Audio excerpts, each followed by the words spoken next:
Dans la vie, certains moments nous mettent à l'épreuve de façon brutale. Une perte, une trahison, un échec. Face à ces tempêtes, beaucoup se sentent seuls, perdus, sans repère. Pourtant, depuis plus de 2000 ans, une philosophie offre des outils puissants pour affronter l'adversité. Le stoïcisme.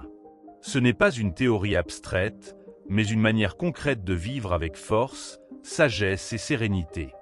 Et aujourd'hui, nous allons explorer ensemble ces 10 règles essentielles. Ces principes ne promettent pas d'effacer la douleur, mais de nous aider à la traverser avec dignité. Ils nous rappellent que si nous ne contrôlons pas les événements, nous pouvons toujours choisir notre attitude. Que chaque obstacle peut devenir une opportunité de croissance intérieure. Que le calme peut exister, même au cœur du chaos. Si tu traverses une période difficile, ce message est pour toi. Avant de commencer, aime la vidéo et abonne-toi à la chaîne pour ne manquer aucun de nos nouveaux contenus. Règle 1. Accepter la réalité. La vie nous envoie parfois des épreuves inattendues. Un échec, une trahison, une perte. Notre premier réflexe, résister, lutter contre ce qui nous arrive.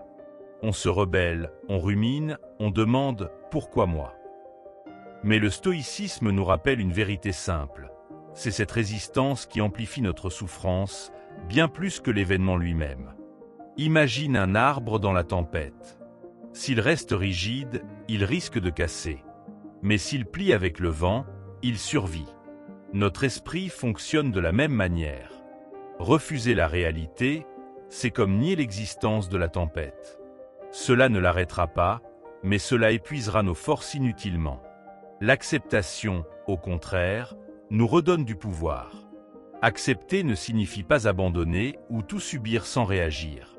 C'est simplement reconnaître ce qui est hors de notre contrôle. La maladie, les choix des autres, les circonstances extérieures. Tout cela échappe à notre volonté. En cessant de vouloir l'impossible, on libère une énergie précieuse pour agir là où c'est possible. Prenons un exemple concret, tu perds ton emploi. Tu peux passer des semaines à te plaindre, à blâmer l'économie ou ton patron. Ou tu peux accepter la situation, faire le bilan de tes compétences et chercher une nouvelle voie. La seconde option est bien plus utile, non? L'acceptation ouvre la porte aux solutions. Certains croient que cette attitude rend passif. C'est tout le contraire. Les stoïciens étaient des hommes et des femmes d'action. Mais ils savaient distinguer ce qui dépendait d'eux de ce qui ne dépendait pas d'eux. Cette lucidité leur permettait de concentrer leurs efforts là où cela comptait vraiment. Quand tu acceptes la réalité, tu cesses de gaspiller ton temps en colère ou en regret. Tu deviens comme un navigateur qui ajuste ses voiles au vent plutôt que de maudire la mer. Tu avances, même dans l'adversité. Et c'est là que réside la vraie force. Bien sûr, cela demande de l'entraînement. Notre ego aime croire que tout devrait aller comme il le souhaite. Mais chaque fois que tu choisis l'acceptation, tu renforces ton esprit. Tu deviens plus résilient, plus serein, moins dépendant des circonstances extérieures. Pense à Marc Aurèle, empereur romain et stoïcien. Il dirigeait un empire tout en affrontant guerre, trahison et épidémie. Dans ses pensées pour moi-même, il écrit « Supprime ton opinion sur ce qui te fait souffrir et tu seras toi-même en sécurité. » Un rappel puissant que notre perception façonne notre réalité. Alors, la prochaine fois qu'un obstacle se dressera sur ton chemin, pose-toi cette question. Est-ce que je peux changer cette situation? Si oui, agis. Sinon, accepte. Cette simplicité apparente est la clé d'une vie moins lourde, plus libre. Le stoïcisme ne promet pas une existence sans difficulté, mais une manière plus sage de les traverser. En apprenant à accueillir ce qui est, tu te donnes les moyens de mieux rebondir. Et ça, c'est un pouvoir que personne ne pourra jamais te prendre. Règle 2. Prendre du recul. Quand la colère monte, quand la peur te paralyse ou quand la tristesse t'écrase, le monde semble s'arrêter. Tout devient urgent, vital, insupportable. Dans ces moments, le stoïcisme nous offre un outil précieux, la pause. Pas une fuite, mais un moment pour reprendre contact avec soi avant d'agir. C'est dans ce petit espace que naît la sagesse. Imagine-toi au bord d'une rivière en crue. Les flots sont boueux, agités. Si tu plonges maintenant, tu risques d'être emporté. Mais si tu attends quelques heures, l'eau redevient claire et calme. Nos émotions fonctionnent pareil. Les laisser se décanter, c'est se donner la chance de voir les choses comme elles sont vraiment, pas comme elles nous paraissent dans la tempête. Prendre du recul, c'est comme monter sur une colline pour mieux voir le paysage. D'en bas, tout semble confus. De haut, les chemins deviennent visibles. Cette distance, c'est ce que les stoïciens appelaient l'examen. Observer ses émotions comme on observe les nuages passer dans le ciel, sans s'y accrocher. Concrètement, comment faire? Quand une émotion forte arrive, et c'est ceci, arrête-toi littéralement. Respire 3 fois profondément. Demande-toi, qu'est-ce que je ressens vraiment? Pourquoi est-ce que je réagis ainsi? Ces quelques secondes changent tout. Elles te redonnent le contrôle au lieu de le subir. Ce n'est pas de l'indifférence. Au contraire, c'est être pleinement présent à ce qui se passe en toi. Les émotions sont des messagères, pas des ennemis. Mais si tu les écoutes dans la panique, leur message se perd. Avec du recul, tu peux les comprendre sans leur obéir aveuglément. Pense à Sénèque, qui disait qu'aucun vent n'est favorable au marin qui ne sait pas où il va. Nos émotions sont comme ce vent. Si nous les laissons nous emporter sans réfléchir, nous finissons n'importe où. Mais si nous apprenons à les utiliser avec discernement, elles deviennent une force. Cette pratique demande de l'entraînement. Notre cerveau est programmé pour réagir vite face au danger. Mais la plupart de nos urgences modernes ne sont pas des tigres à affronter. Ce sont des mots blessants, des frustrations. Autant de situations où une pause fait toute la différence. Tu remarqueras qu'avec le temps, ce recul devient naturel. Les crises qui te bouleversaient perdent de leur intensité. Tu développes comme une petite voix intérieure qui te murmure « Attends, observe d'abord ». C'est le signe que la sagesse stoïcienne s'enracine en toi. Dans ces moments de pause, tu découvres quelque chose d'essentiel. Tu n'es pas tes émotions. Elles passent en toi comme les saisons passent sur la terre. Tu peux les accueillir sans Y identifié. Cette liberté intérieure est l'un des plus beaux cadeaux du stoïcisme. Alors la prochaine fois qu'une émotion forte te submerge, souviens-toi, tu as le droit de faire une pause. Personne ne te demande de réagir tout de suite. Cette petite distance pourrait bien être ce qui te permet de choisir la réponse la plus juste, plutôt que de regretter une réaction impulsive. Règle 3. Tenir un journal. Le soir, quand le calme revient, c'est le moment idéal pour faire le point. Prends un cahier, un stylo, et écris simplement ce qui t'a marqué dans ta journée. Pas besoin de faire un roman, quelques lignes suffisent. Ce rituel, pratiqué par les plus grands stoïciens comme Marc Aurèle, est bien plus qu'un simple journal. C'est une conversation avec toi-même. L'écriture a un pouvoir magique. Elle transforme le brouillard de tes pensées en idées claires. Ce qui semblait compliqué dans ta tête devient plus simple quand tu le poses sur le papier. Un problème? Écris-le, et tu verras qu'il se décompose souvent en petites étapes gérables. Une colère ou une frustration? En la décrivant, elle perd déjà un peu de son emprise sur toi. Le journal stoïcien n'est pas juste une liste d'événements. Pose-toi des questions. Que ai-je bien fait aujourd'hui? Qu'est-ce que je pourrais améliorer? Qu'est-ce qui m'a troublé et pourquoi? Ces questions t'aident à progresser, pas à te juger. C'est comme un ami bienveillant qui t'écoute et te guide sans te critiquer. Certains jours, tu n'auras pas envie d'écrire. C'est justement dans ces moments-là que c'est le plus utile. Quand tu te sens perdu, fatigué ou découragé, ouvrir ton journal, c'est allumer une lumière dans l'obscurité. Tu y trouveras peut-être des réponses que tu portais déjà en toi sans le savoir. Tu peux aussi y noter des citations qui t'inspirent, des leçons apprises, ou même des petits bonheurs oubliés. Avec le temps, tu verras des schémas se dessiner. Quelles situations te stressent? Quelles actions te rendent fier? Ce retour sur toi-même est une boussole pour avancer avec plus de sagesse. Ne cherche pas la perfection. Ton journal est à toi, personne ne le lira. L'important, c'est l'honnêteté. Si tu es en colère, écris-le. Si tu as peur, note-le. En mettant des mots sur tes émotions, tu leur enlèves une partie de leur pouvoir.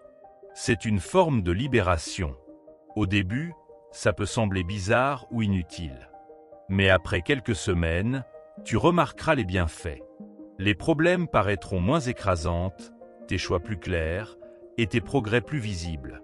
Comme un miroir, le journal reflète qui tu es vraiment, pas qui tu crois devoir être.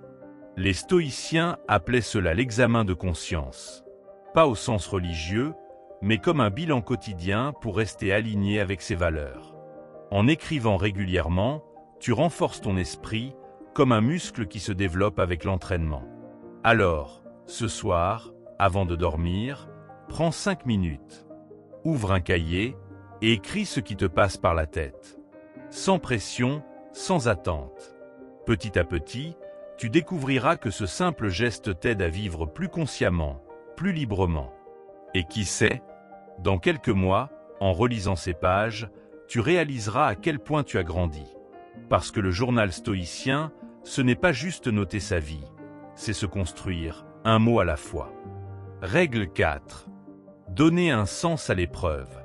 Quand la vie te frappe durement, il est normal de se demander « Pourquoi moi ?» Mais les stoïciens posaient une question différente. À quoi cela peut-il me servir ? Ce simple changement de perspective transforme l'épreuve en terrain d'apprentissage. Viktor Frankl, psychiatre rescapé des camps nazis, en fit la démonstration ultime. Ceux qui trouvaient un sens à leur souffrance survivaient mieux. Une difficulté n'est jamais juste un obstacle. C'est aussi un test pour ton courage, ta patience ou ta créativité. Pense à un athlète. Ses muscles ne se renforcent que sous l'effort. De même, ton caractère se forge dans l'adversité. Chaque problème résolu te rend un peu plus compétent pour le suivant. Le stoïcisme ne dit pas de feindre la joie face au malheur, mais il invite à chercher ce qu'on peut en tirer. Une rupture douloureuse, l'occasion de mieux se connaître. Un échec professionnel, une leçon pour rebondir plus fort. Même dans les pires situations, il existe toujours une marge de manœuvre pour grandir. Imagine 2 personnes confrontées au même problème. La première se considère comme victime. La seconde y voit un défi à relever. Laquelle des deux trouvera des solutions? La réponse est évidente. Ce n'est pas l'événement qui compte, mais le récit que tu t'en racontes. Changer ce récit, c'est changer ton expérience. Prenons l'exemple de la maladie. Elle peut sembler totalement injuste. Mais certains y découvrent une nouvelle appréciation de la vie, des relations plus profondes, ou même une vocation pour aider d'autres patients. Le mal reste du mal, mais le sens qu'on lui donne change tout. Cette approche demande de l'entraînement. Notre cerveau est programmé pour voir d'abord les menaces. Mais avec de la pratique, tu peux développer ce réflexe stoïcien. Face à une épreuve, demandez systématiquement quelle opportunité se cache ici. Cette habitude devient une superpuissance face aux aléas de l'existence. Les grands mentors du stoïcisme, Épictète, Marc Aurèle, vivaient cette règle au quotidien. Exilé, Épictète en fit la base de son enseignement. Empereur, Marc Aurèle transformait chaque défi en exercice de vertu. Leur secret, ils s'entraînaient à voir le potentiel caché derrière chaque obstacle. Tu peux commencer petit. Aujourd'hui, quand un contretemps survient, retard, dispute, petit échec, pose-toi cette question, qu'est-ce que cette situation peut m'apprendre ? Les réponses te surprendront. Petit à petit, tu développeras une résilience qui impressionnera ton entourage. Cette vision ne supprime pas la douleur, mais elle lui donne un but. Comme un alpiniste qui accepte l'effort pour atteindre le sommet, tu peux choisir de voir tes épreuves comme le prix à payer pour devenir la meilleure version de toi-même. Le stoïcisme nous rappelle cette vérité essentielle. Ce ne sont pas les événements qui nous définissent, mais ce que nous en faisons. En donnant un sens à tes combats, tu ne les subis plus, tu les utilises. Et cela change tout. Prêt pour la prochaine règle ? Dis-moi le titre et nous continuerons ce voyage stoïcien ensemble. Règle 5. Lâcher prise. Imagine-toi au volant d'une voiture. Tu contrôles le volant, l'accélérateur, les freins. Mais tu ne contrôles pas la pluie qui tombe, les autres conducteurs ou les feux rouges. Le stoïcisme nous enseigne cette sagesse pratique. Consacrer notre énergie uniquement sur ce qui dépend vraiment de nous. Tout le reste, c'est comme essayer de commander au nuage de disparaître, épuisant et inutile. Cette distinction semble simple, mais nous passons notre vie à l'oublier. Nous nous énervons contre les embouteillages, stressons pour des opinions qui ne nous concernent pas, ruminons des événements passés. Pourtant, aucun de ces efforts ne change quoi que ce soit. Ils ne font que nous épuiser. Le lâcher-prise stoïcien, c'est cette libération qui vient quand on cesse de vouloir contrôler l'incontrôlable. Prends les relations humaines. Tu peux être bienveillant, honnête, attentionné.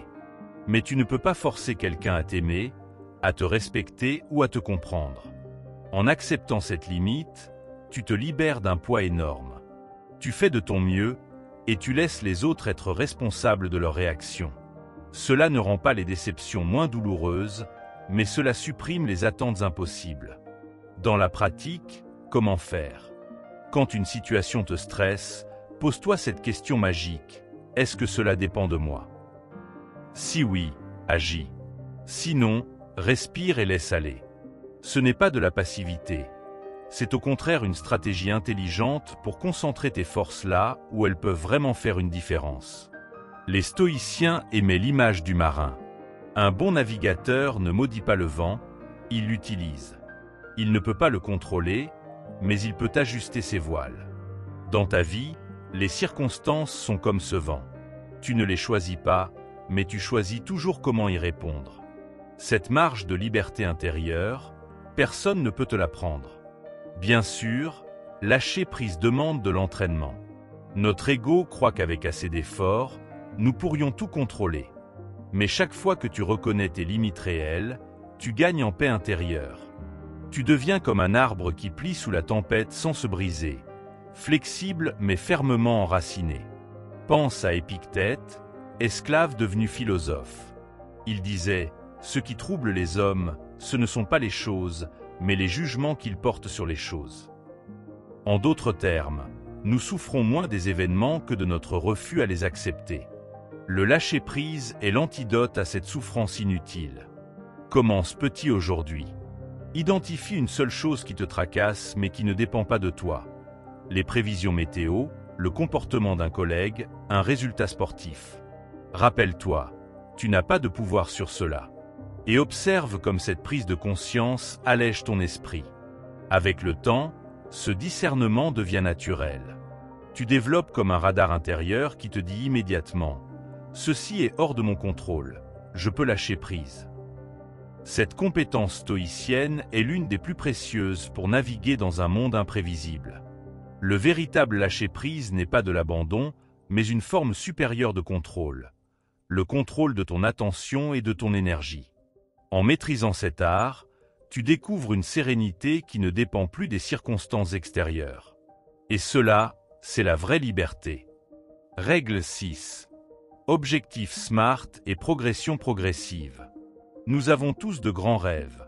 Changer de carrière, écrire un livre, devenir plus patient. Mais entre l'idée et la réalisation, il y a souvent un fossé immense. Le stoïcisme nous rappelle une vérité essentielle. Ce ne sont pas les intentions qui transforment nos vies, mais les actions concrètes. Et pour agir efficacement, rien ne vaut la méthode des petits pas. Prends l'exemple de quelqu'un qui veut être en meilleure santé. C'est trop vague. Comment savoir si on progresse? Un objectif SMART serait marcher 30 minutes chaque matin avant le travail pendant un mois. Spécifique, la marche, mesurable, 30 minutes, atteignable, tout le monde peut marcher, réaliste, s'adapte à ton emploi du temps, temporel, un mois. Cette précision change tout. Les stoïciens étaient des pragmatiques. Marc Aurèle ne se contentait pas de vouloir être un bon empereur, il définissait chaque jour des actions précises pour y parvenir. Cette approche évite deux pièges.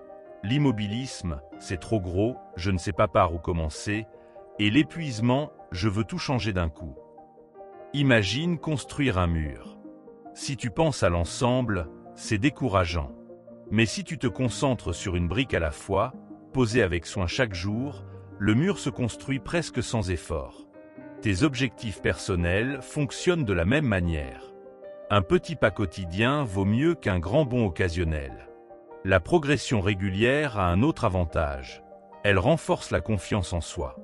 Chaque petite victoire devient une preuve tangible que le changement est possible. Au lieu d'attendre une motivation hypothétique, tu crées ton propre élan grâce à ces succès accumulés. C'est ainsi que se construisent les habitudes solides. Bien sûr, il faut savoir ajuster. Un objectif trop ambitieux, découpe-le en étapes plus petites. Une méthode qui ne fonctionne pas, change-la sans culpabiliser. Les stoïciens parlaient de persévérance, pas d'entêtement. L'important est d'avancer, pas de suivre rigidement un plan. Applique cette règle dès aujourd'hui. Prends une de tes aspirations. Transforme-la en 3 à 4 actions SMART pour la semaine. Par exemple, lire 10 pages par jour de mon livre sur le stoïcisme plutôt que m'instruire plus. La différence est frappante, non? Avec le temps, cette méthode devient une seconde nature. Tu apprends à distinguer les vrais objectifs des simples vœux pieux. Chaque petit pas te rapproche de la personne que tu veux devenir. Et cela, c'est l'essence même de la sagesse pratique chère au stoïcisme. Rappelle-toi, Rome ne s'est pas construite en un jour, mais chaque jour, les Romains posaient des briques. Tes objectifs, aussi grands soient-ils, ne font pas exception. Un petit pas après l'autre, avec constance, voilà le chemin le plus sûr vers la transformation personnelle. Règle 7. Prendre soin du corps. Ton corps n'est pas un simple véhicule. C'est le partenaire silencieux de toutes tes pensées, de toutes tes actions. Les stoïciens le savaient bien. Un esprit fort a besoin d'un corps entretenu. Mais attention, il ne s'agit pas de viser la performance olympique ou l'apparence parfaite. Simplement d'offrir à ton être les conditions de base pour fonctionner au mieux. Pense à une voiture. Si tu mets du mauvais carburant, si tu négliges l'entretien, elle finira par tomber en panne. Peu importe la qualité du conducteur. Ton corps fonctionne pareil.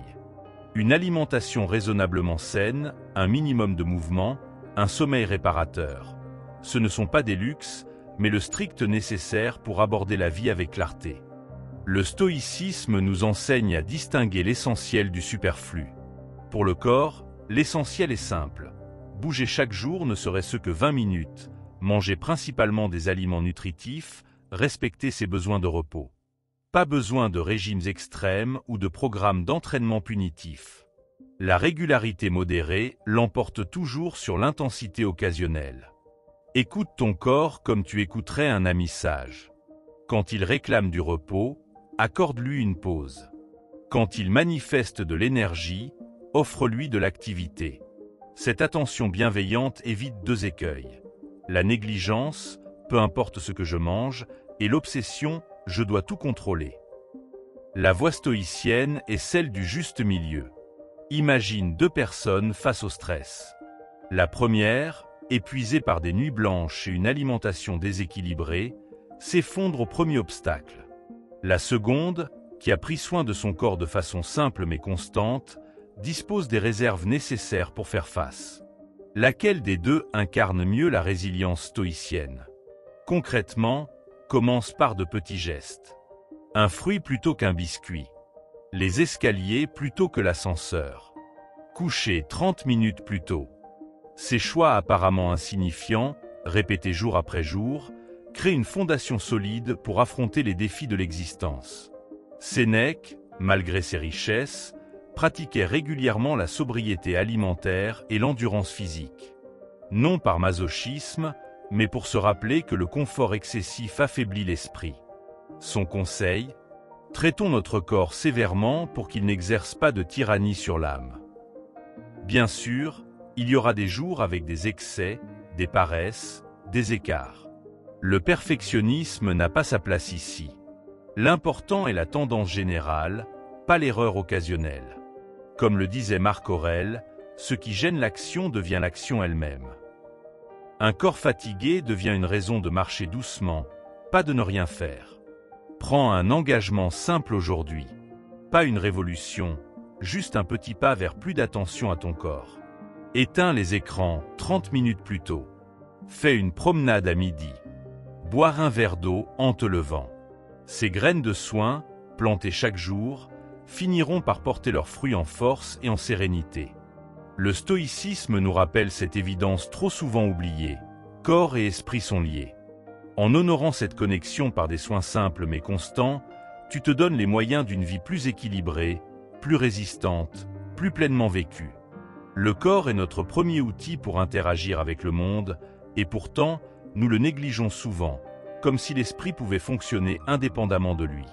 Les stoïciens comprenaient que la discipline mentale commence par le respect des besoins physiques fondamentaux. Une alimentation équilibrée n'est pas une obsession diététique, mais un acte de respect envers soi-même.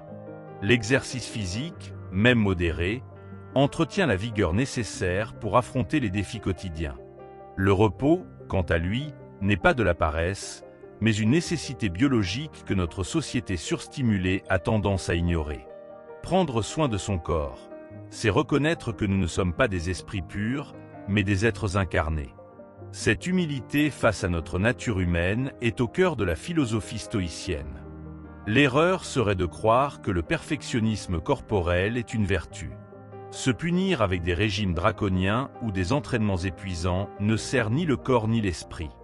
Les stoïciens prônaient la modération, pas l'excès. Un repas trop lourd peut alourdir la pensée, tout comme une restriction excessive peut affaiblir la concentration. L'équilibre est la clé. Manger suffisamment pour nourrir l'esprit, bouger assez pour maintenir la santé, se reposer sans culpabiliser.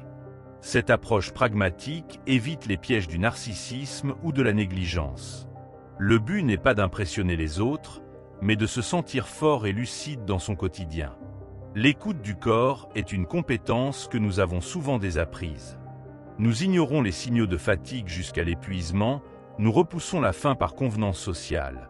Nous restons assis des heures malgré les tensions musculaires. Les stoïciens recommandaient une attention bienveillante envers ces messages physiologiques. Une migraine n'est pas une faiblesse à mépriser, mais un avertissement à prendre en compte. Un dos courbé par le stress mérite une pause, pas un dépassement forcé.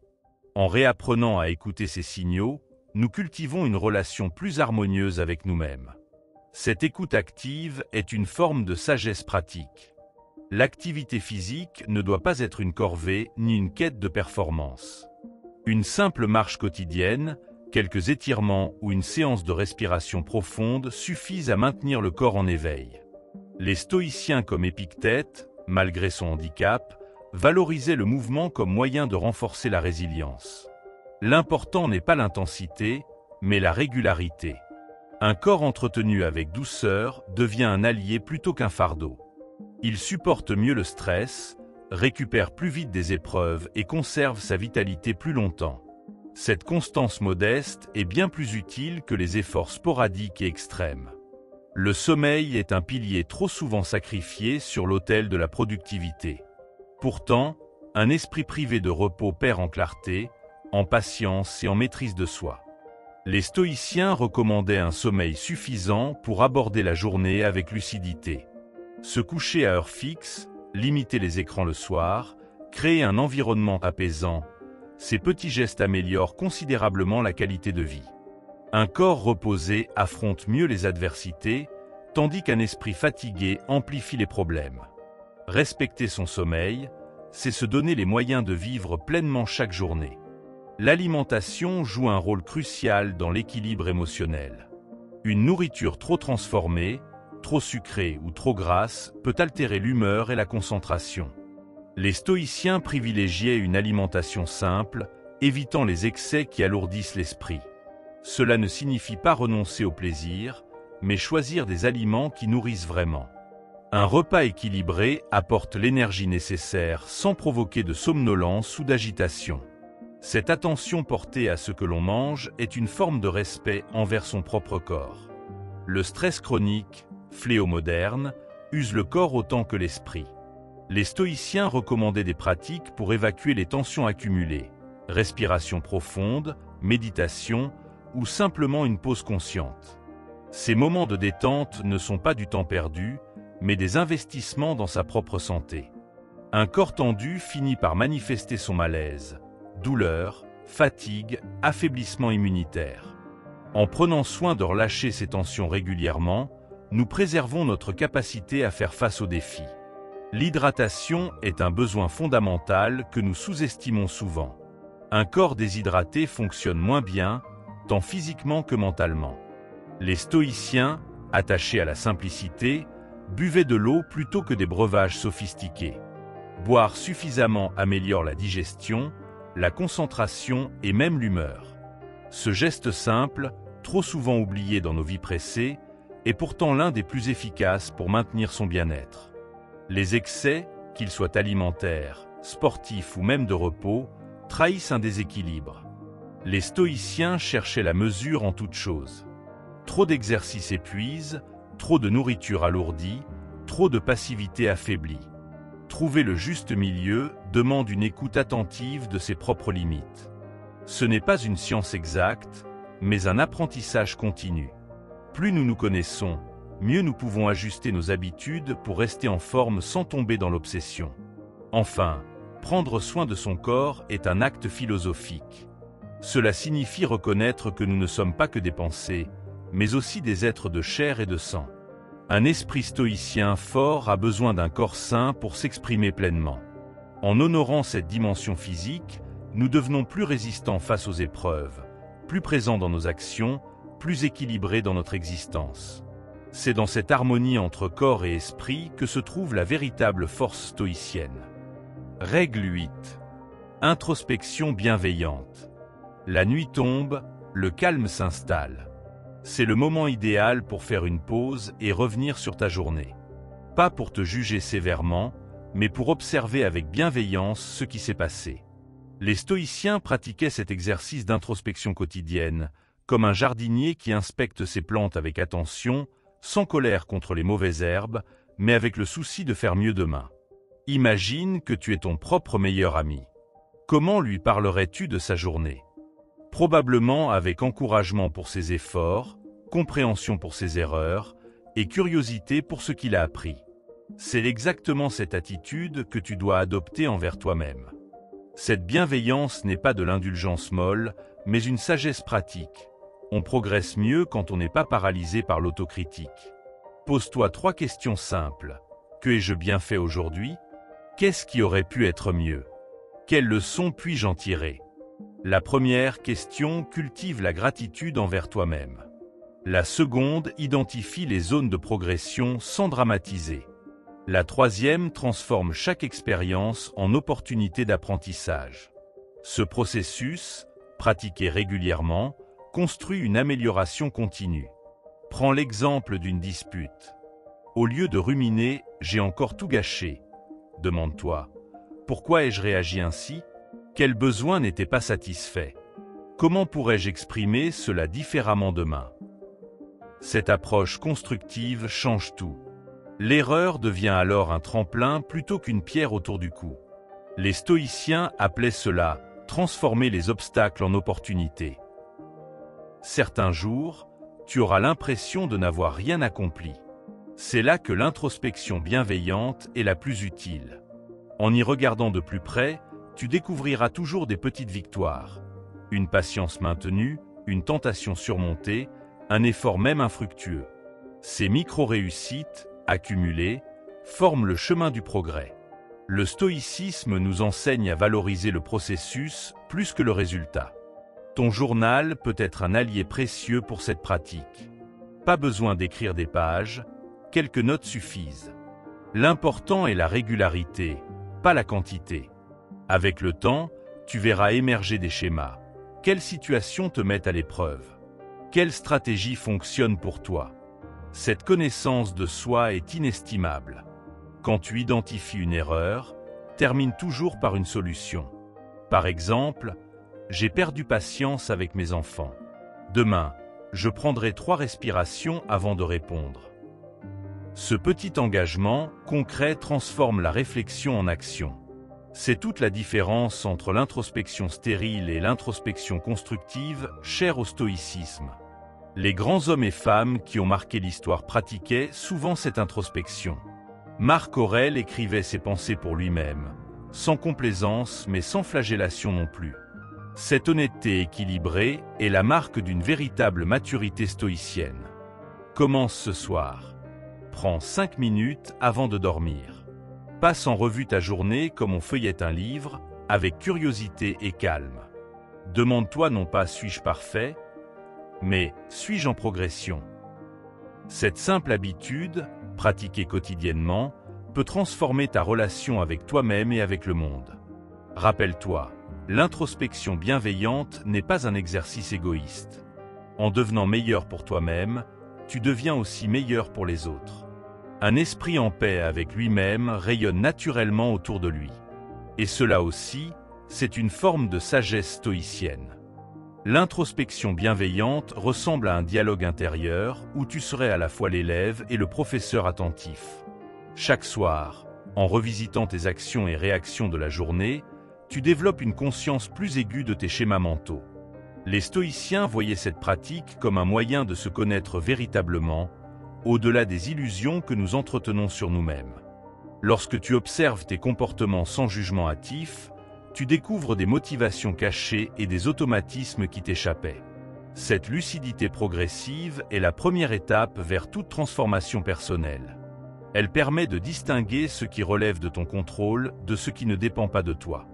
Petit à petit, cette habitude construit une forme de sagesse pratique au quotidien.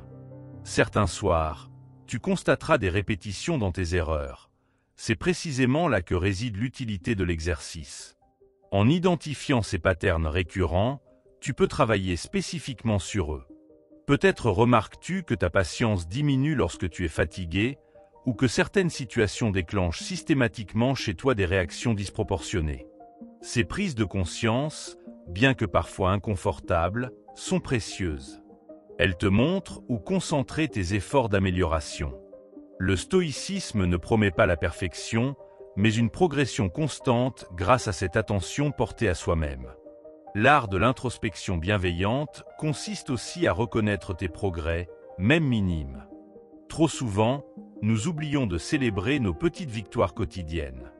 As-tu gardé ton calme dans une situation qui t'aurait autrefois énervé? As-tu su écouter au lieu d'interrompre? Ces micro-changements sont significatifs. En les notant, tu renforces les comportements positifs et tu cultives la motivation pour continuer. Cette approche équilibrée, reconnaître à la fois ce qui doit être amélioré et ce qui s'est amélioré, est typique de la sagesse stoïcienne. Parfois, ton introspection révélera des contradictions entre tes valeurs et tes actions. Peut-être prônes-tu la patience, mais as-tu réagi avec impulsivité, ou valores-tu l'honnêteté, mais as-tu évité une conversation difficile? Ces moments de dissonance sont précieux. Ils signalent des opportunités d'alignement entre tes principes et ta conduite. Au lieu de t'en vouloir, considère ces observations comme des indications pour progresser. Les stoïciens enseignaient que c'est précisément dans ces écarts que réside la possibilité de grandir moralement. L'introspection du soir gagne à être complétée par une intention matinale. Après avoir tiré les leçons de la veille, formule un objectif simple pour le lendemain. Par exemple, aujourd'hui, je vais pratiquer l'écoute active lors de ma réunion, ou je vais prendre 3 respirations avant de répondre sous le coup de l'énervement.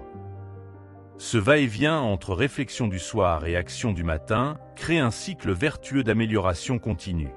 C'est ainsi que, jour après jour, tu sculptes ton caractère avec la même patience qu'un artisan travaille son matériau. Certaines personnes redoutent cette introspection, craignant qu'elle ne devienne une source d'angoisse ou de rumination. La clé, comme souvent dans le stoïcisme, réside dans la modération et la méthode. Limite ton examen à 5 ou 10 minutes, concentre-toi sur des faits concrets plutôt que sur des généralités, et termine toujours par une note positive ou constructive. Cette discipline empêche l'exercice de tourner à l'autoflagellation. Rappelle-toi que l'objectif n'est pas de te critiquer, mais de t'éclairer sur toi-même pour avancer.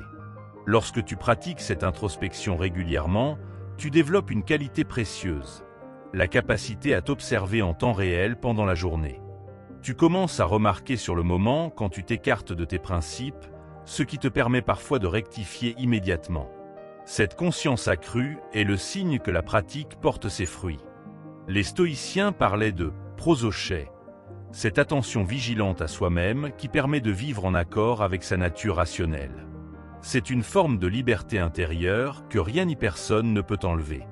L'histoire nous montre que les grands leaders stoïciens comme Marc Aurèle consacraient du temps chaque jour à cet examen de conscience. Dans son cas, cela prenait la forme d'écrits, mais l'important n'est pas le support. C'est la régularité et l'honnêteté du processus. Tu n'as pas besoin d'écrire comme un empereur pour bénéficier des mêmes avantages. Une simple réflexion mentale, si elle est conduite avec sérieux, peut suffire. L'essentiel est de faire de cette pratique un rituel non négociable, aussi naturel que se brosser les dents. Au fil du temps, tu découvriras peut-être que certaines de tes valeurs méritent d'être réévaluées ou précisées. L'introspection bienveillante n'est pas figée, elle évolue avec toi. Ce qui te semblait important il y a un an peut l'être moins aujourd'hui, et inversement. Cette flexibilité fait partie de la sagesse pratique. Les stoïciens encourageaient à remettre en question ses croyances régulièrement, tout en restant fermes sur les principes fondamentaux. C'est cet équilibre entre constance et adaptation qui permet une croissance authentique. Enfin, souviens-toi que l'introspection bienveillante est un cadeau que tu te fais à toi-même. Dans un monde où tout va vite, où les distractions sont constantes, prendre ce temps pour se retrouver est un acte radical de self-care philosophique. Ce n'est pas du temps perdu, mais du temps investi dans la construction du meilleur de toi-même. Comme le disait Sénèque, prends soin du temps qui t'est donné, c'est la matière première de ta vie. En consacrant quelques minutes chaque soir à cette pratique, tu honores cette sagesse intemporelle. Règle 9. Optimisme, pleine présence et réseau de soutien. La vie nous envoie chaque jour son lot de défis, mais aussi de petites joies souvent négligées. Le stoïcisme nous enseigne à cultiver un optimisme réaliste. Non pas cette positivité naïve qui nie les difficultés, mais cette force intérieure qui choisit de voir les opportunités dans chaque situation. Imagine deux personnes sous la même pluie. L'une maudit le mauvais temps, l'autre danse dans les flaques. Leur expérience est radicalement différente, bien que la réalité objective soit identique. C'est là tout le pouvoir de notre état d'esprit. La pleine présence est l'art de savourer l'ordinaire. Ce café du matin, cette conversation banale, cette marche vers le travail. Autant de moments que nous traversons souvent en pilote automatique. Les stoïciens pratiquaient la préméditation des biens, cette habitude de remarquer consciemment les petites choses positives du quotidien. Quand tu es vraiment présent, une simple feuille qui tombe peut devenir un spectacle fascinant. Cette qualité d'attention transforme la routine en une série de micro-émerveillements.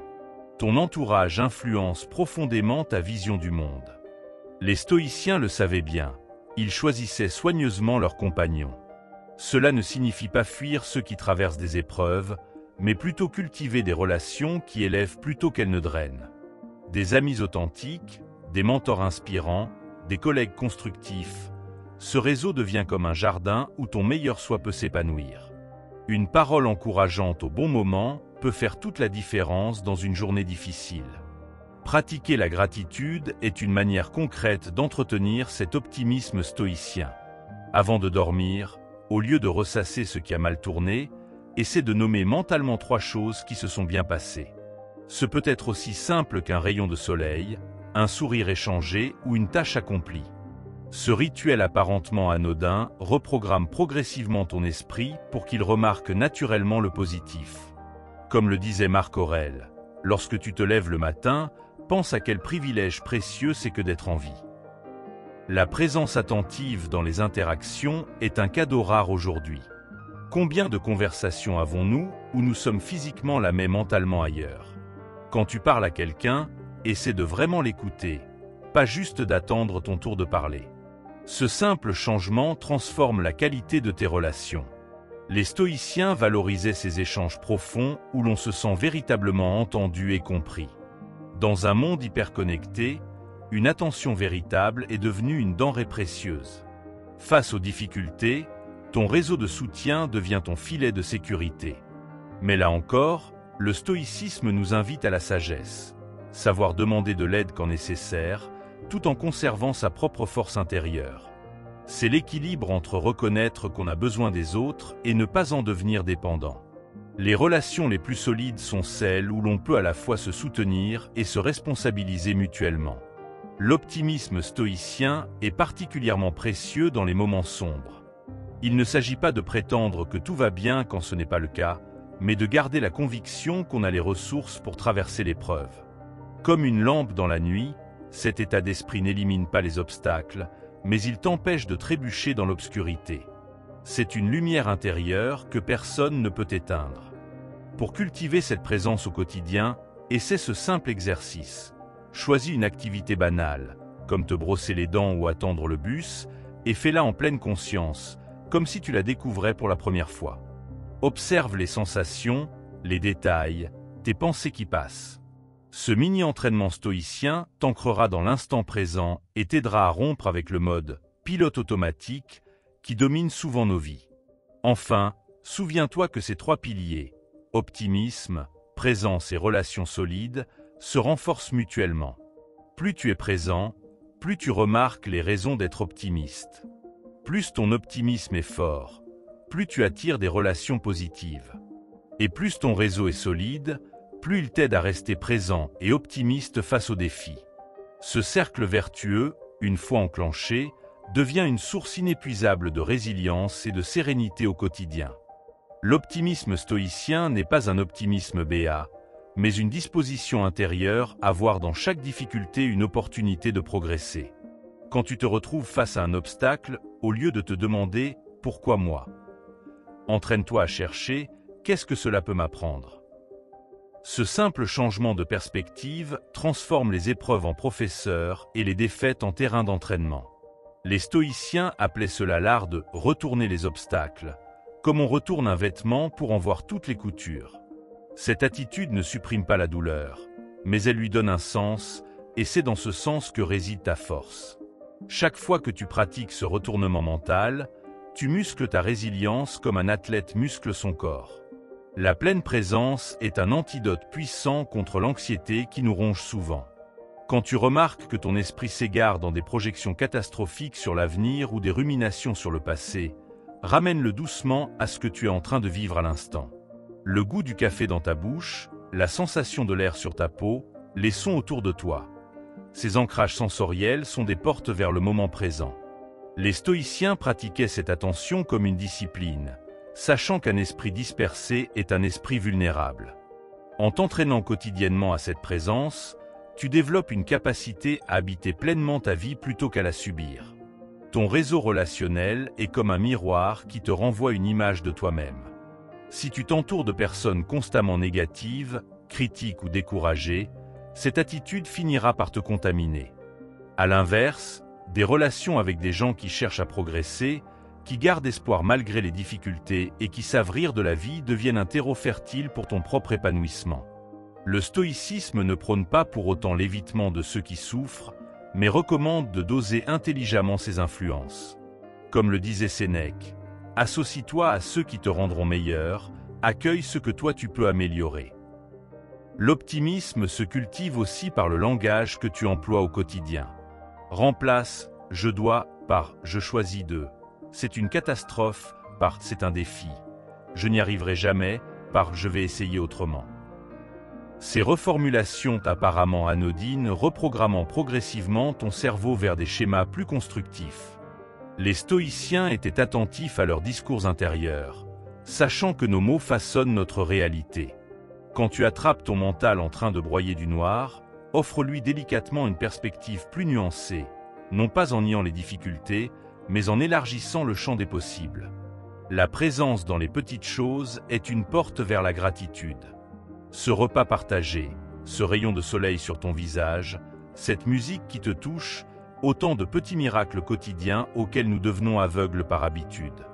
Les stoïciens recommandaient de s'arrêter régulièrement pour contempler ces cadeaux simples de l'existence. Cette pratique ne rend pas seulement plus heureux, elle affine aussi ta perception et te rend plus créatif. Quand tu apprends à voir l'extraordinaire dans l'ordinaire, ta vie entière s'enrichit, car aucune journée n'est vraiment banale à qui sait regarder. Construire un réseau de soutien demande autant de discernement que d'ouverture. Certaines relations sont comme des ponts. Elles te permettent d'avancer et de découvrir de nouveaux horizons. D'autres ressemblent à des ancres. Elles te maintiennent dans des schémas limitants. Le stoïcisme t'invite à identifier ces dynamiques sans jugement sévère, mais avec lucidité. Parfois, il suffit de modifier légèrement la nature d'une relation pour qu'elle devienne plus nourrissante, en établissant des limites claires, en changeant les sujets de conversation ou en partageant des activités différentes. L'optimisme stoïcien inclut la préparation au pire tout en espérant le meilleur. C'est ce qu'on appelle la préméditation des maux. Envisager calmement ce qui pourrait mal tourner pour mieux s'y préparer, sans pour autant s'y attacher émotionnellement. Cette pratique paradoxale libère en réalité de l'anxiété, car elle transforme l'inconnu en terrain familier. Quand tu as déjà envisagé divers scénarios difficiles, tu peux aborder l'avenir avec une sérénité active, prêt à relever les défis sans être paralysé par la peur. La présence à soi-même est la base de toute présence au monde. Avant de pouvoir être véritablement attentif aux autres et à ton environnement, tu dois apprendre à t'écouter toi-même. Les stoïciens recommandaient des moments de retrait réguliers pour faire le point en silence. Ces pauses ne sont pas de l'isolement, mais des retraites stratégiques qui te permettent de revenir vers les autres avec plus d'authenticité et d'énergie. Comme un arbre qui puise ses forces dans ses racines avant de déployer ses branches, tu as besoin de ce retour à toi-même pour mieux rayonner autour de toi. Les relations profondes se nourrissent de vulnérabilité partagée. Le stoïcisme ne prône pas une froide impassibilité, mais une maîtrise intelligente des émotions. Quand tu peux partager tes doutes et tes luttes avec des personnes de confiance, sans masque ni artifice, ces liens s'en trouvent renforcés. En même temps, ces échanges authentiques t'apprennent à ne pas dépendre du regard des autres pour te construire. C'est cet équilibre délicat entre ouverture et autonomie qui caractérise les relations stoïciennes, chaleureuses mais non dépendantes, profondes mais respectueuses de la liberté de chacun. Enfin, rappelle-toi que l'optimisme, la présence et les relations solides forment un cercle vertueux. Plus tu es présent, plus tu remarques les raisons d'être optimiste. Plus ton optimisme est fort, plus tu attires des relations positives. Et plus ton réseau est solide, plus il t'aide à rester ancré dans le moment présent. Ce système autorégulé devient alors ton meilleur allié pour traverser les tempêtes de l'existence avec grâce et résilience, tout en savourant pleinement les moments de calme. C'est peut-être là l'un des plus beaux héritages de la sagesse stoïcienne. Règle 10. La force est déjà en vous. Nous avons tous cette image des stoïciens comme des figures impassibles, capables de supporter les pires épreuves sans sourciller. Mais la vérité est bien plus inspirante. Ils étaient des hommes et des femmes comme toi et moi, avec leurs doutes et leurs fragilités. Ce qui les distinguait, une simple décision répétée chaque jour, choisir de puiser dans leurs ressources intérieures plutôt que de maudire les circonstances. Cette force, elle est aussi en toi. Pas besoin d'être parfait pour commencer à la cultiver. Regarde autour de toi. Cette personne qui traverse une épreuve avec dignité, ce parent qui garde son calme dans la tempête, cet ami qui rebondit après un échec, ils ne possèdent pas de super-pouvoir. Ils ont simplement appris, souvent sans le savoir, activer cette même sagesse pratique que les stoïciens systématisaient. Leur secret ? Comprendre que la résilience n'est pas un don, mais une compétence qui se travaille. Et comme toute compétence, elle commence par des petits pas. Le premier pas est souvent le plus difficile, mais aussi le plus libérateur. Il peut être minuscule. Respirer profondément avant de réagir à une provocation, noter une chose positive de la journée, ou simplement reconnaître qu'une situation difficile ne définit pas qui tu es. Ces micro-actions, accumulées, construisent une nouvelle façon d'être. Les stoïciens savaient que c'est dans les petites victoires quotidiennes que se forge le caractère, bien plus que dans les grands gestes spectaculaires. Quand tu doutes de ta force, souviens-toi des épreuves que tu as déjà traversées. Même si tu ne t'en rends pas compte, tu portes en toi l'expérience de toutes les fois où tu as tenu bon, où tu as trouvé des solutions, où tu as fait preuve de courage sans le savoir. Le stoïcisme ne t'apporte rien de nouveau. Il t'aide simplement à prendre conscience des ressources que tu possèdes déjà et à les utiliser plus systématiquement. C'est comme découvrir qu'on avait un outil précieux dans sa poche depuis toujours. La beauté de cette philosophie réside dans son accessibilité. Tu n'as pas besoin de conditions particulières pour commencer. Pas besoin d'attendre le bon moment, la bonne humeur ou la fin des problèmes. Marc Aurèle écrivait ses réflexions entre deux batailles. Sénèque pratiquait au milieu des intrigues impériales. Leur message est clair. C'est précisément dans le chaos du quotidien que la pratique stoïcienne prend tout son sens. Ton défi actuel, aussi modeste soit-il, est ton meilleur terrain d'entraînement. Certains jours, tu sentiras cette force clairement. D'autres, elle te semblera hors de portée. C'est normal. Les stoïciens eux-mêmes parlaient de leurs luttes intérieures. L'important n'est pas d'être invincible, mais de persévérer. Quand tu tombes, tu te relèves. Quand tu oublies, tu recommences. Cette persistance bienveillante envers toi-même est peut-être la leçon la plus précieuse, bien plus que n'importe quelle technique particulière. Commence aujourd'hui, maintenant, par une action concrète. Pose ce livre un instant et demande-toi, quelle petite chose puis-je faire dans l'heure qui vient pour incarner cette force stoïcienne? Ce peut être aussi simple que de prendre une décision différée, d'exprimer une gratitude ou de faire face à une tâche que tu repousses. Ce premier geste, aussi insignifiant qu'il paraisse, est le début d'un nouveau rapport à toi-même et au monde. Tu découvriras avec le temps que cette force intérieure grandit de façon surprenante. Ce qui te semblait insurmontable hier devient gérable aujourd'hui. Les mêmes épreuves se présentent, mais tu les abordes différemment. Non pas parce que les circonstances ont changé, mais parce que toi, tu as changé. C'est cette transformation silencieuse qui fait toute la différence entre subir sa vie et la conduire avec sagesse. Le stoïcisme n'est pas une philosophie de musée, c'est un héritage vivant qui t'attend.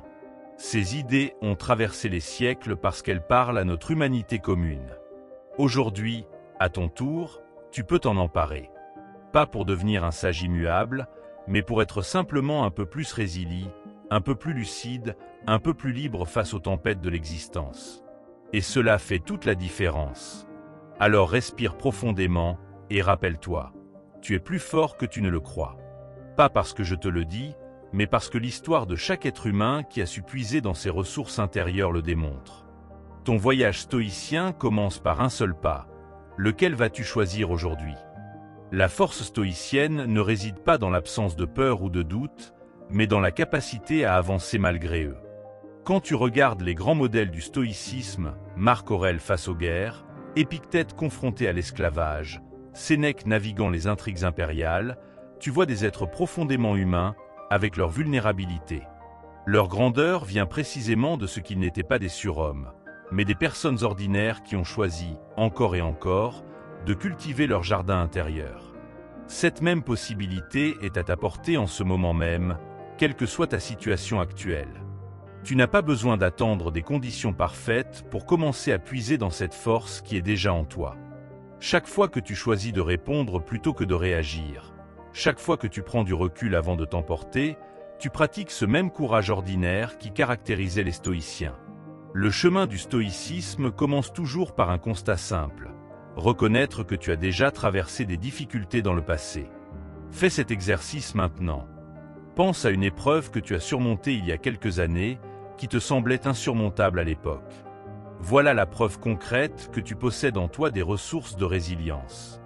Les stoïciens ne croyaient pas à la fatalité. Ils voyaient chaque être humain comme porteur d'une capacité fondamentale à s'adapter et à grandir face aux défis. Aujourd'hui, tes épreuves sont différentes, mais le principe reste le même. Ce qui t'a permis de tenir hier peut t'aider à tenir aujourd'hui. La sagesse consiste simplement à en prendre conscience et à l'utiliser de façon plus intentionnelle. Beaucoup de gens attendent une sorte d'illumination ou de motivation magique pour changer leur vie. Le stoïcisme, lui, propose une approche radicalement différente. Commence maintenant, avec ce que tu as, là où tu es. Ce premier pas n'a pas besoin d'être spectaculaire. Il doit juste être réel. Aujourd'hui, tu peux choisir de pratiquer une seule petite action en pleine conscience. Écouter vraiment quelqu'un au lieu de préparer ta réponse, prendre 3 respirations avant de réagir à une provocation ou noter une chose positive dans ta journée. Ces micro-gestes semblent insignifiants, mais comme des graines, ils contiennent en germe toute la transformation à venir. C'est ainsi que fonctionne la force stoïcienne. Non comme un éclair de génie, mais comme une accumulation de choix conscients. Nous avons souvent tendance à sous-estimer notre propre résilience jusqu'à ce que la vie nous mette à l'épreuve. Les stoïciens proposaient une approche inverse. S'entraîner quotidiennement pour se préparer aux défis, comme un athlète se prépare pour une compétition. Cet entraînement ne requiert pas d'équipement spécial. Il se fait dans l'arène de ta vie quotidienne. La prochaine fois que tu te surprends à penser « je n'en peux plus », essaie de reformuler « je peux tenir encore un peu ». Ce léger décalage de perspective fait toute la différence. Il ne s'agit pas de nier la difficulté, mais de reconnaître que tu as les ressources pour la traverser. Petit à petit, tu construiras ainsi une confiance en toi non pas aveugle, mais fondée sur l'expérience concrète de tes propres capacités. La société moderne nous conditionne à chercher des solutions rapides et des remèdes extérieurs à nos difficultés.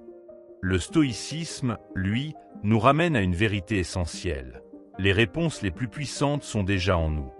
Cela ne signifie pas qu'il faut refuser l'aide extérieure, mais comprendre que la véritable transformation commence par un changement de regard intérieur. Quand tu te surprends à attendre que les circonstances changent pour aller mieux, rappelle-toi cette parole d'Épictète. Ce qui trouble les hommes, ce ne sont pas les choses, mais les jugements qu'ils portent sur les choses. En d'autres termes, tu as toujours le choix de la manière dont tu interprètes et affrontes ce qui t'arrive. Ce pouvoir-là, personne ne peut te le prendre. Les stoïciens comparaient souvent la vie à une école où les épreuves sont nos professeurs. Si cette métaphore te parle, demande-toi, quelle leçon mon défi actuel pourrait-il m'enseigner? Peut-être la patience, peut-être le lâcher-prise, ou simplement la capacité à demander de l'aide.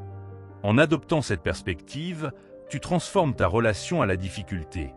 Elle cesse d'être seulement une ennemie à abattre pour devenir aussi une alliée dans ta croissance. Bien sûr, certaines leçons sont douloureuses, et le stoïcisme ne te demande pas de feindre la joie face à la souffrance. Simplement de reconnaître que même dans les moments sombres, tu as la capacité d'apprendre et de devenir un peu plus fort. Cette conviction fait toute la différence entre subir sa vie et la vivre pleinement. Un des paradoxes de la force stoïcienne, c'est qu'elle grandit quand on reconnaît ses propres limites. Contrairement à une certaine idée du stoïcisme comme philosophie de la toute-puissance, la véritable pratique commence par l'humilité. Oui, il y a des choses que je ne contrôle pas. Oui, je suis parfois fragile. Oui, j'ai besoin des autres. C'est précisément en acceptant ces vérités que tu deviens vraiment fort. Comme un arbre qui plie sous la tempête mais ne rompt pas, tu apprends à naviguer les défis avec souplesse plutôt qu'avec rigidité. Cette force-là n'est pas spectaculaire, mais elle est durable. Et c'est celle que les grands stoïciens ont cultivée tout au long de leur vie mouvementée. Tu te demandes peut-être, par où commencer concrètement? La réponse est étonnamment simple, par l'observation bienveillante de toi-même.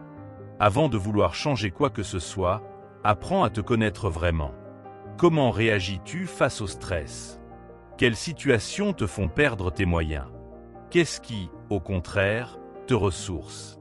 Ce travail d'auto-observation, que les stoïciens appelaient prosoché, attention vigilante, est la base de tout le reste. Il ne requiert aucun outil particulier, juste quelques minutes quotidiennes de réflexion honnête. Tenir un petit carnet peut t'aider, mais l'essentiel est l'intention. Devenir un peu plus conscient de tes fonctionnements, sans jugement sévère, avec la curiosité d'un scientifique étudiant un phénomène fascinant.